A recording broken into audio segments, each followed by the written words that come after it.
Hi everyone, কি খবৰ ৰাখা কৰোঁ আজি এটি নতুন এটি ব্লগলৈ আপোনালোকক স্বাগতম জনাইছোঁ।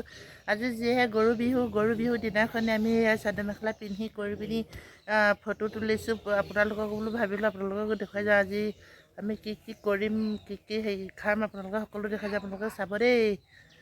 আমাৰ ছোৱালী আজি বিহুত নাচিব মানে এনে ঘৰতে তাকে ভাবিছোঁ আপোনালোককো দেখুৱাই যাওঁ। এখৰেতি শাকৰ কাৰণে বুটলিছে। এখৰেতি শাক মানে এইবোৰ এখৰেতি শাক সকলো এখৰেতি শাকৰ কাৰণে হেৰি কৰিছোঁ। এয়া আমাৰ ল'ৰাহঁত ৰাস্তাতে বহি পিনি আছে।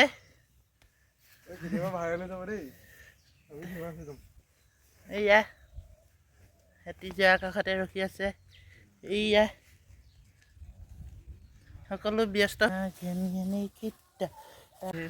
এইবোৰ সকলো লোকেশ্যন মানে ফটোটো ক'ত ধুনীয়া উঠে সেয়াকে চাই আছোঁ।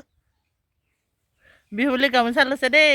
মই নিজে হাতে বৈ দিয়া বৰ ডাঙৰ ফুলৰ গামোচা নহয়, প্ৰথম শিকিছোঁ মানে সেইকাৰণে সৰু ফুলকে দিছোঁ আৰু। এয়া ভাইহঁত বহি আছে। এয়া চাদৰ মেখেলা পিন্ধি মানে আছোঁ। গৰম ছোৱালী চাদৰ মেখেলা সলকাকৈ হৈছে বোলো ৰ'বা তেনেকুৱা পিছে ক'ব।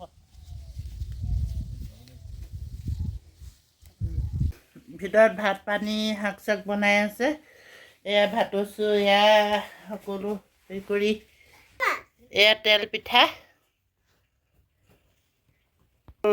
পিঠা হয় দেহা তেল পিঠা এয়া লাডু পকা মিঠৈ মানে এয়া মালপোৱা বনাইছোঁ। আন্ধাৰ মানে পিক্সাৰটো সেইকাৰণে বৰ ভালকৈ উঠা নাই। মালপোৱা এই ছাগলীকেইটা পানী খাইছে।